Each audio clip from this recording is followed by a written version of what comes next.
మీ కొందనాలు తండ్రి. వాక్యమై ఉన్న దేవ, వాక్యం ద్వారా మాట్లాడమని సహాయం చేయమని అయ్యా తండ్రి, మీరే మీ నామానికి మహిమను పొందుకోవాలని యేసు నామములో అడుగుచున్నాము తండ్రి. ఆమేన్, ఆమేన్. హల్లెలూయా, హల్లెలూయా. దేవుని బిడ్డలారా, చూడండి ఈరోజు వాక్యము యోహాను సువార్త. దేవుని బిడ్డలారా, యోహాను సువార్త 1వ అధ్యాయము 3వ వచనాన్ని చదువుకుందాం. యోహాను సువార్త 1:3. ఈ సమయంలో వాక్యాన్ని జాగ్రత్తగా చూద్దాం. కలిగి ఉన్నది ఏదియు ఆయన లేకుండా కలగలేదు. ఈరోజు వాక్యం ఏమిటంటే, దేవుని బిడ్డలారా, యోహాను సువార్తలో భక్తుడు చెబుతున్నాడు, కలిగి ఉన్నదంతా కూడా ఆయన లేకుండా కలగలేదటండి. ఈరోజు నీకు ఏమై ఉన్నావో, ఏమైతే నువ్వు కలిగి ఉన్నావో, అది వస్తువులు కానీ, లేకపోతే ధనం కానీ, బిడ్డలు కానీ, కుటుంబము కానీ, ఏదైనా దేవుని బిడ్డలారా నీకు కలిగింది అంటే, యోహాను గారు చెబుతున్న మాట, కలిగి ఉన్నది ఏదియు ఆయన లేకుండా లేదట. అంటే దేవుడు ఉంటేనే ఇవన్నీ కూడా కలిగాయి. హల్లెలూయా.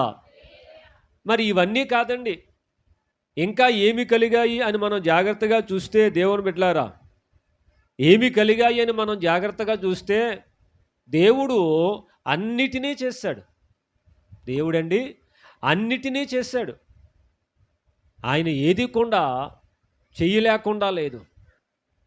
దేవాది దేవుడు, ప్రభువుల ప్రభువు ఆయన అన్నిటినీ కూడా చేశాడు. అందుకే వాక్యములో ఏముందంటే, కలిగి ఉన్నదేదియు ఆయన లేకుండా కలగలేదయ్యా. మరి ఏమిటి ఆయన చేశాడంటే, కొలస్స రాసిన పత్రిక 1వ అధ్యాయము 16వ వచనంలో ఏముందంటే, కొలస్సీలకు రాసిన పత్రిక 1:16లో, ఏలయనగా ఆకాశమందున్నవియు భూమి అందున్నవియు దృశ్యమైనవి అదృశ్యమైనవి, అవి సింహాసనములైనను ప్రభుత్వములైనను ప్రధానులైనను అధికారములైనను సర్వమును ఆయన యందు సృజించబడెను. సర్వమును ఆయన ద్వారా ఆయన బట్టియు సృజించబడెను. హల్లెలూయా, హల్లెలూయా. చూడండి దేవుని బిడ్డలారా, అంటే ఆకాశములు కానీ, ఈ భూమి కానీ, ప్రభుత్వాలు కానీ, సింహాసనాలు కానీ, ఇలాగ ఏమైనా దేవుని బిడ్డలారా, మరి మనకు కనబడుతున్న పర్వతాలు కానీ, సముద్రాలు కానీ, ఈ భూమి కానీ, దేవుని బిడ్డలారా, అన్నీ కూడా దేవుని ద్వారానే కలిగాయి. దాన్ని బట్టి మనం అర్థం చేసుకోవాలి, దేవుడు ఎంత గొప్పవాడో. దాన్ని బట్టి తెలుసుకోవాలి నువ్వు, దేవుడు ఎంత శక్తి కలిగిన దేవుడోనని. హల్లెలూయా. తర్వాత చూడండి, కొలస్స 1:17లో, 1:17లో, ఆయన అన్నిటికంటే ముందుగా ఉన్నవాడు, ఆయనే సమస్తమునకు ఆధారము. హల్లెలూయా. దేవాది దేవుడట అన్నిటినీ చేస్తాడండి. అన్నీ చేస్తాడు. మనకు ఆదికాండంలో జాగ్రత్తగా చూస్తే, ఆకాశము కలిగంటే కలిగింది, ఈ భూమి కలుగును కాకంటే కలిగింది, తర్వాత సముద్రాలు పర్వతాలు ఇవన్నీ చేసి, తర్వాత ఆయన ఏం చేశాడండి, నరులను చేశాడు ఆయన. హల్లెలూయా. నరులను ఆయన చేశాడు, మనలను చేశాడు. దేవాది దేవుడు ఒక మట్టి తీసుకొని, ఆ మట్టి ద్వారా ఒక బొమ్మను చేసి, ఆ బొమ్మలోనికి జీవవాయువును వదగా నరుడట జీవాత్మ అయ్యాడటండి. అప్పటి నుంచి నరుడు మాట్లాడుతున్నాడు. ఆ వ్యక్తి పేరు ఆదాము. తర్వాత ఆదామునకు గాఢ నిద్ర కలగ చేసి, మరి దేవాది దేవుడు అవ్వమ్మని చేశాడండి, అవ్వని. అప్పుడు వారిద్దరూ కూడా భార్యాభర్తలుగా ఉన్నారు. ఇటు రీతిగా దేవుడు సృష్టిని కలగ చేశాడు. అప్పటి నుంచి వారి బిడ్డలు అలా పెరుగుతూ ఉన్నారు. అందుకే ఇక్కడ వాక్యములో ఆయనే సమస్తమునకు ఆధారమట. ఆయనే 1:17 కొలస్సాలో అన్నిటికంటే ముందుగా ఉన్నవాడు. హల్లెలూయా. దేవాది దేవుడు ముందుగా ఉన్నవాడండి. ఈరోజు మనిషి అనుకుంటాడు కదా, ఏమో నేను పుట్టాను, నా జీవితం ఏమిటో, ఇంక చనిపోతాను, తర్వాత లేదేమో అని అనుకుంటున్నావేమో. ఇదంతా కూడా దేవుని యొక్క ప్లానింగ్ అండి. ఇదంతా దేవుని యొక్క ఆలోచన, ఇది దేవుని యొక్క తలంపులు. దేవుడు ఏర్పాటు చేశాడు మనలను. వాక్యములో ఆయన అన్నిటికంటే ముందుగా ఉన్నాడట. ఆకాశము లేదప్పటికీ, ఈ భూమి లేదప్పటికీ, సముద్రాలు లేవు అప్పటికి, ఏమీ లేవట. ఆయన అన్నిటికంటే ముందుగా ఉన్నవాడట. హల్లెలూయా.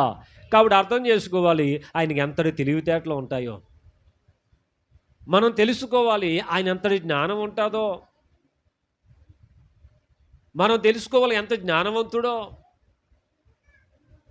మనం తెలుసుకోవాలి ఆయనలో ఎంత శక్తి ఉందో.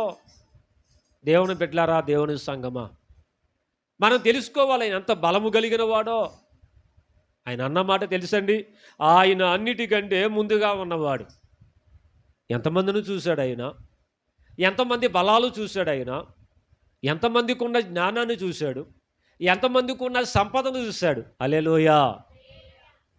ఎంతమందికి ఉన్న సంపదను చూశాడు. కనుక ఆ దేవుని బిడ్డలారా, ఆయనతో ఎవరు కూడా పోల్చదగిన వారు కాదట. హల్లెలూయా, హల్లెలూయా.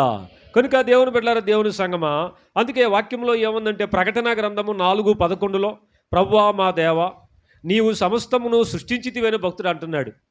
ప్రకటన 4:11 ఏముందండి? ప్రభువా నీవు సమస్తమును చేశావయ్యా, నీ చిత్తమును బట్టి అవి ఉండెను, దానిని బట్టి సృష్టించబడిను, గనుక నీవే మహిమ ఘనత ప్రభావములు పొందదగిన వాడవు. హల్లెలూయా.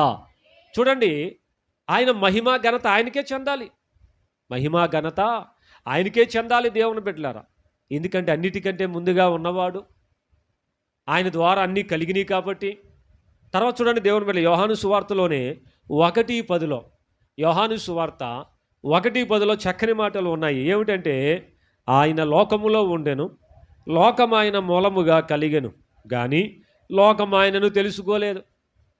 చూడండి, దేవుడు ఎంత సృష్టి చేసి ఎంతమందిని ఆయన కలగజేసి జీవవాయువును ఊదిన దేవుడు అటండి, ఆయన కూడా ఈ లోకంలోకి వచ్చాడు. ఎంత గొప్ప దేవుడండి. ఆయన కలగజేసి ఈ సృష్టిని అంతా కూడా ఆయన తయారు చేసి ఈ భూమిని మనుషులతో నింపి, పశువుల చేత మనుషుల చేత దేవుడు ఈ భూలోకాన్ని నింపి ఆయనంట ఈ భూమి మీదకి వచ్చాడండి. హల్లెలూయా. ఎలా వచ్చాడండి? ఒక దీనుడిగా వచ్చాడు, ఒక దీనుడిగా వచ్చాడు, ఒక రక్షకుడిగా వచ్చాడు దేవుని బిడ్డలారా. ఇంకెలాగొచ్చాడండి ఆయన? పాపాలను తొలగించడానికి వచ్చాడు. హల్లెలూయా. అందుకే లూకా సువార్తలో నశించిన దానిని వెదకి రక్షించడానికి ఆయన ఈ లోకానికి వచ్చాడట. ఎందుకు ఈ లోకానికి వచ్చాడంటే దేవుని బిడ్డలారా, ఈ లోకంలో చాలామంది నశించిపోతున్నారు, అనేక మంది వారి పాపాల్లో పడిపోతున్నారు, అనేక మంది పాపాల్లో చిక్కుబడిపోతూ ఉన్నారు. అందుకు దేవుని బిడ్డలారా ఆయన ఈ లోకములోనికి వచ్చాడు. హల్లెలూయా. అందుకే ఈ లోకములోనికి ఆయన వచ్చాడు దేవుని బిడ్డలారా. కానీ వాక్యం ఏం చెబుతుంది? యోహాను సువార్త 1:10 ఆయన లోకములో ఉండెను, లోకము ఆయన మూలంగా కలిగెను. ఏమిటండి? ఆయన మూలంగానే కలిగింది. ఈ లోకము కానీ ఈ ప్రపంచము కానీ ఆయనవే. ఇవన్నీ కూడా ఆయనవే దేవుని బిడ్డలారా. ఇవన్నీ కూడా ఆయనవే ప్రభు బిడ్డలారా, ఆయనవే. కానీ లోకము ఆయనను తెలుసుకోలేదు. లోకం అంటే ఎవరండి? లోకంలో ఉన్న మనమే, లోకంలో ఉన్న మనుషులు. దేవుణ్ణి ఏం చేయలేదండి? తెలుసుకోలేదు. ప్రభుని తెలుసుకోలేదు. ఆనాడు ఏం జరిగిందంటే యేసు ప్రభుని వారు రక్షకుడిగా అంగీకరించలేదు. పాపాలు ఆయన క్షమిస్తూ ఉన్నాడు. ఒకసారి యేసు ప్రభు దగ్గరికి ఒక పక్షవాతం కలిగిన వాడు వస్తే ప్రభు అన్నాడు కదా, కుమారుడా వారందరూ తీసుకుని వచ్చారు ప్రభువా, ఇతను పక్షవాతంతో బాధపడుతున్నారయ్యా, మరి మీరు ఇతను ఎందుకు కనికరం చూపాలంటే ప్రభు అన్నాడు కదా, కుమారుడా నీ పాపాలు క్షమించబడి ఉన్నవి, నువ్వు లేచి నీ పరుపెత్తుకుని వెళ్ళిపో. అప్పుడు వాళ్ళందరూ కూడా అన్నారు కదా, ఇదేంటి పాపాలు క్షమిస్తున్నాడు అంటే ఈయన దేవాది దేవుడా, ఆయన పరలోకములో నుంచి వచ్చిన ఈయనేనా దేవుడు అని అనుకున్నారు. కానీ ఆయన తెలుసుకోలేదండి. ఆ పక్షవాయు కలిగిన వారితో ప్రభు అన్నాడు, లేచి నీవు నీ పరుపెత్తుకొని వెళ్ళిపో. ఎప్పుడైతే ప్రభు చెప్పాడో అతను ఆ పరుపు అమాంతం భుజం మీద పెట్టుకొని అక్కడ నుంచి అక్కడ చాలామంది ఉన్నారు. అక్కడ అంతమందిలో పరుపు పైనెట్టుకొని ఏమండి చాలామంది ఉన్నారు. అక్కడ ఒక పెద్ద రద్దీగా ఉంది. అక్కడ ఆ పరుపు ఎత్తుకొని తన ఇంటికి వెళ్ళిపోయాడు. హల్లెలూయా, హల్లెలూయా. కనుక దేవుని బిడ్డలారా, అలనాడు ఏం జరిగిందంటే యేసుక్రీస్తు ప్రభు వారు ఇన్ని అద్భుతాలు చేస్తున్నా, చనిపోయిన లాజరును లేపాడు యేసయ్య. చనిపోయిన లాజరుని. అంతే కదండి. ఆయన ఏమన్నాడు? లాజరు నువ్వు బయటికి రా అన్నాడు. వెంటనే వాక్యం ఏముందండి? చనిపోయిన వాడు ప్రేత వస్త్రములు ధరించుకొని బయటికి ఎలా వచ్చాడటండి. హల్లెలూయా. అప్పుడు అందరూ ఏమనుకున్నారు? అరే, ఈయన చనిపోయిన వారిని కూడా లేవదీస్తూ ఉన్నాడు, కుంటివారికి కాళ్ళు ఇస్తున్నాడు, గుడ్డివారికి ఏమో చూపునిస్తున్నాడు అని వారందరూ కూడా ఏం చేశారటండి? ఆశ్చర్యపడ్డారు. కొంతమంది ఆయనను వెంబడించారు, కొద్దిమంది ఆయన గ్రహించారు దేవుని బిడ్డలారా. కానీ ఇక్కడ వాక్యం చూడండి, లోకము ఆయన మూలముగా కలిగను కానీ లోకము ఆయనను తెలుసుకొనలేదు. లోకం ఆయన ఏం చేయలేదండి. ఆయనే మా రక్షకుడు, ఆయన యందు మేము విశ్వాసం ఉంచాలి, ఆయన ద్వారానే పాపాలకి క్షమాపణ అని తెలుసుకోలేదు. దయ్యాలకు అధిపతి అన్నారు, అందువల్లనే దయ్యాలు వెలగొడుతున్నారు అన్నారు. ఈయన లేకపోతే ఏమన్నారండి? ఆయన ఒక మనిషిగానే చిత్రీకరించారు దేవుని బిడ్డలారా. లేకపోతే కొన్ని శక్తులు పొందుకున్నారు అన్నారు. కానీ కొద్దిమంది అయితే దేవుని బిడ్డలారా నిండు హృదయముతో దేవాది దేవుని వెంబడించారు. హల్లెలూయా. అందుకే యోహాను సువార్తలో ఏముందో తెలుసండి? లోకమే ఆయన మూలంగా కలిగిన కానీ లోకము ఆయనను తెలుసుకోలేదట. లోకం ఆయన ఏం చేయలేదండి. అందుకే చూడండి దేవుని బిడ్డలారా, కీర్తన గ్రంథం 33:6 కీర్తన గ్రంథం 33:6 యెహోవా వాక్కు చేత ఆకాశములు కలిగిను, ఆయన నోటి ఊపిరి చేత వాటి సర్వ సమూహము కలిగెను. హల్లెలూయా. కీర్తన 33:6 ఆయన మాట ద్వారా అంట ఆకాశములు కలిగినాయి అంట. దేని ద్వారానండి? మాట ద్వారానే చేశాడు. అందుకే భక్తుడు చక్కని పాట పాడ, మాట ద్వారా సమస్తమును చేసిన దేవా అని. మాట ద్వారా ఆకాశములు కలగజేశాడు. చూడండి, ఆయన నోటి ఊపిరి చేత సర్వసమూహము కలగలేదా?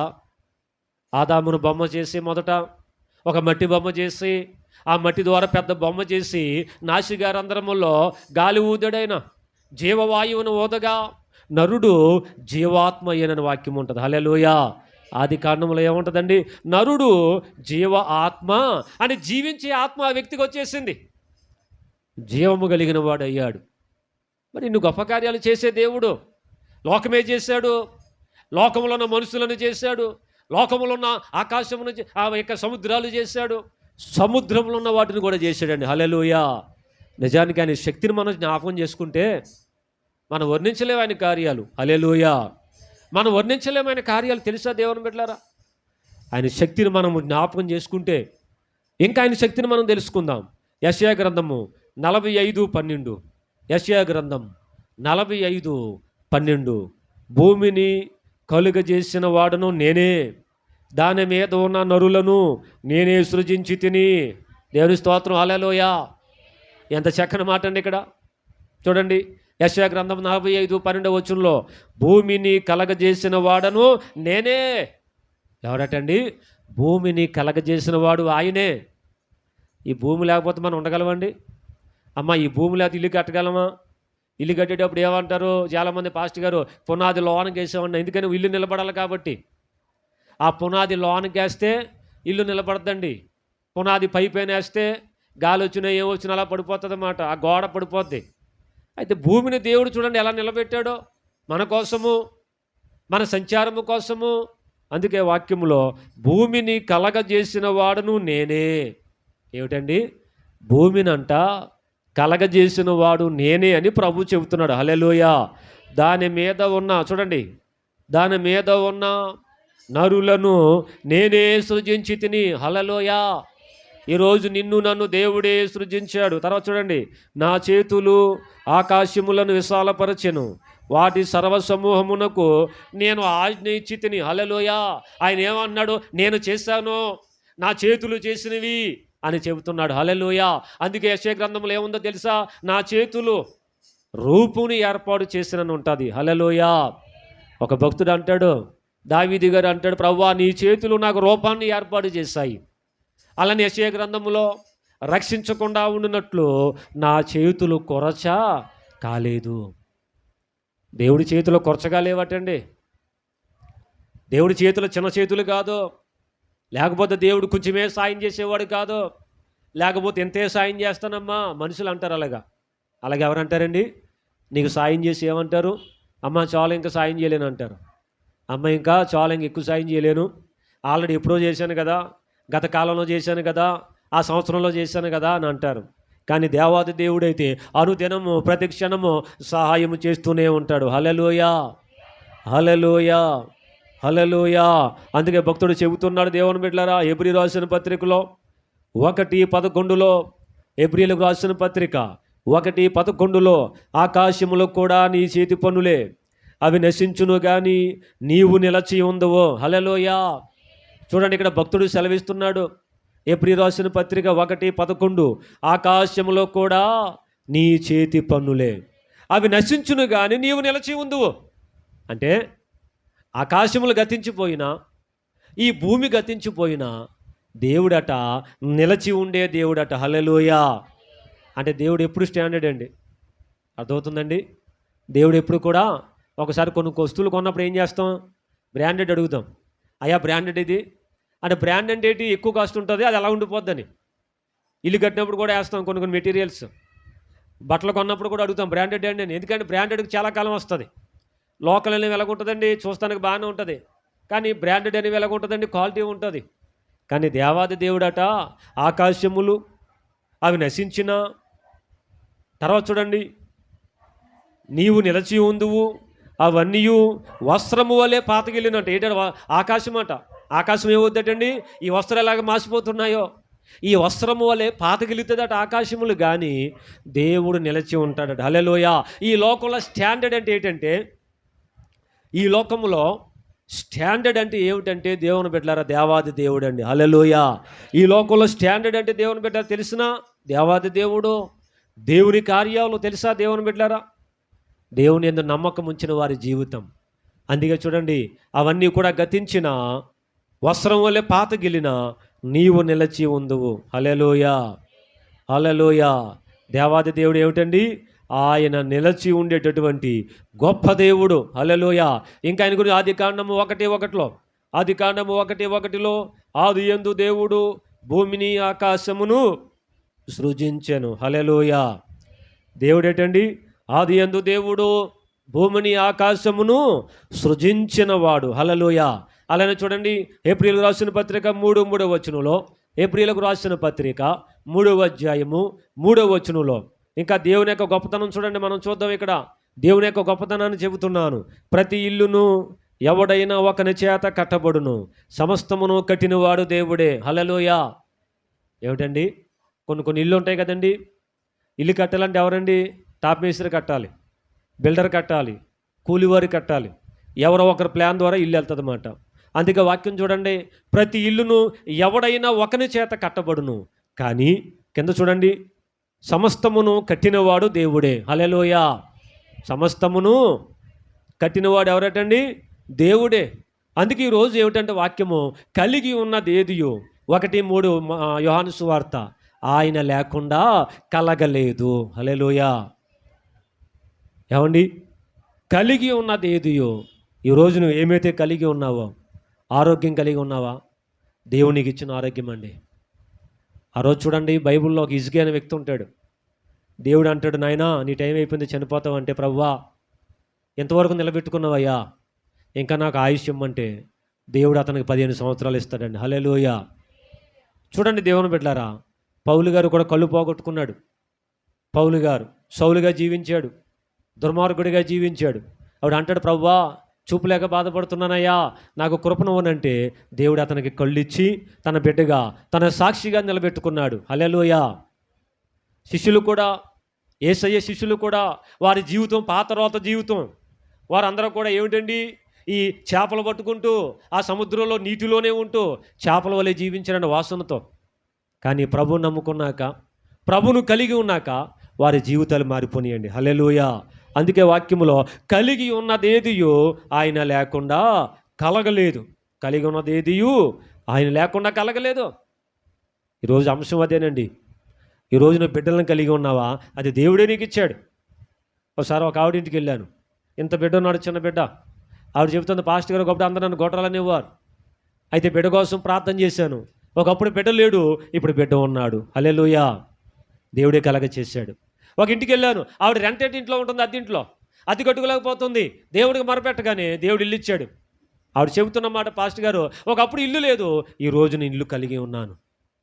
ఒక అతని దగ్గరికి వెళ్ళాను, అతను ఉద్యోగం లేదు, అతనికి పని కూడా చేయలేకపోతున్నాడు. ప్రభువుని అడిగాడు, దేవుడు అతనికి ఉద్యోగం ఇచ్చాడు. హల్లెలూయా. ఇప్పుడు అతను చెబుతున్న మాట ఏంటో తెలుసండి, ఒకప్పుడు నా జీవితంలో ఏమీ లేదు ఉద్యోగం, కానీ దేవుడు నాకు ఉద్యోగము. అందుకే భక్తుడు అంటాడు, కలిగి ఉన్నది ఏదియో ఆయన లేకుండా కలగలేదయ్యా. ఈరోజు నువ్వు కలిగిన ఉద్యోగం కానీ, బిడ్డలు కానీ, కుటుంబము కానీ, ఏదైనా సరే.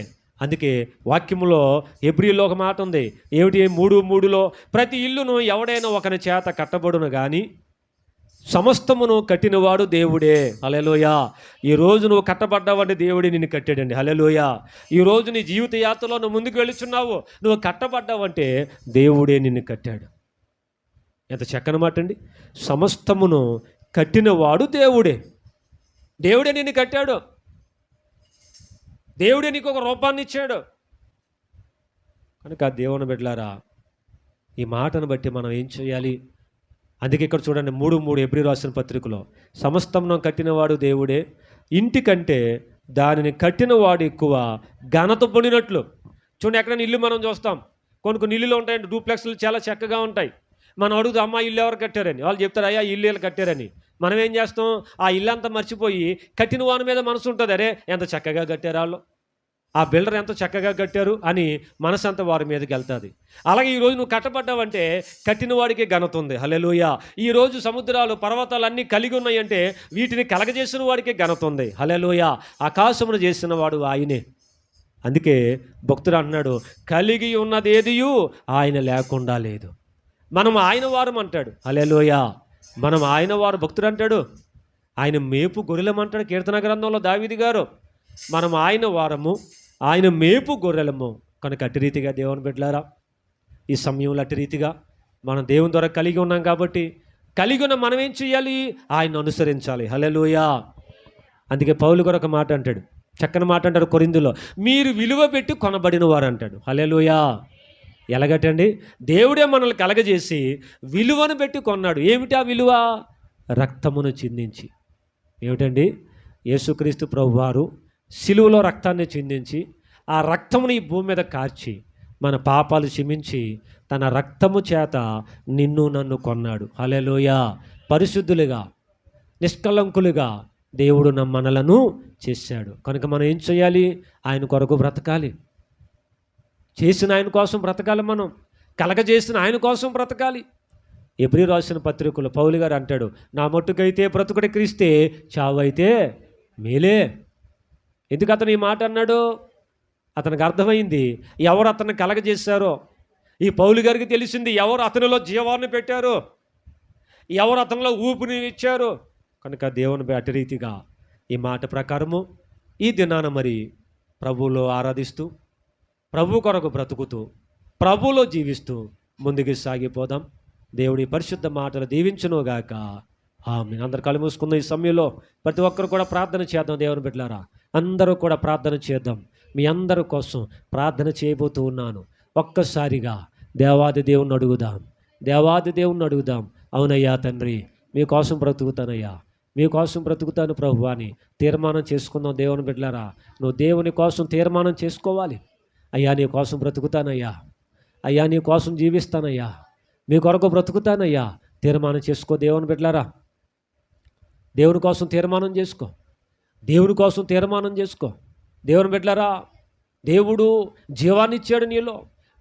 మీరు విలువ పెట్టి కొనబడిన వారు, మీరు మీ సొత్తు కాదో. భక్తుడు అంటున్నాడు, మీరు మీ సొత్తు కాదు, దేవుని సొత్తు. మనము దేవుని కొరకు బ్రతుకుదాం. ఒకవేళ అపరాధాలు, దోషాలు నీలో ఉన్నట్లయితే, అవును ప్రభువా, వీటన్నిటిలో నుంచి నేను విడుదల దయచేయను నాయనా, వీటన్నిటిలో నుంచి విడిపించు నాయనా, వీటన్నిటిలోంచి విడుదల దయచేయను నాయనా. అయ్యా మీ కొరకు బ్రతకడానికి, అయ్యా మీ కొరకు జీవించడానికి సహాయం చేయని ప్రార్థన చేద్దాం. దయగల తండ్రి నాయనా, పరిశుద్ధుడా, మీ కొందనాలు నాయనా. ఈ సమయంలో ఎత్తబడిన వాక్యాన్ని ప్రభువా బిడ్డలందరి హృదయాల్లోనైనా ఫలింప చేయండి. పరిశుద్ధుడు నీవే, సర్వోన్నతుడు నీవే. అయ్యా తండ్రి, సమస్తాన్ని మీకు అప్పగిస్తున్నాయినా ఎవరైతే సమస్యలు, ఇబ్బందులు, బలహీనతలు, ఆర్థిక ఇబ్బందులు, రోగాలు, చెప్పుకోలేని సమస్య చేత ఎవరైతే బాధపడుచున్నారో, ఎవరైతే వేధించబడుతున్నారో అయ్యా మీరే తీసివేసిన ఆయన మహిమ, ఘనత, ప్రభావాన్ని మీరే పొందుకోమని ఈ ప్రార్థన ఆశీర్వాదం, ఈ ప్రార్థన జీవాన్ని ప్రతి ఒక్క బిడ్డకి మీరు అనుగ్రహింప చేయాలని మహిమ, ఘనత, ప్రభావాన్ని పొందుకోమని యేసు క్రీస్తు వారి పేరట అడిగి వేడుకొనుచున్నాము తండ్రి. ఆమేన్, ఆమేన్.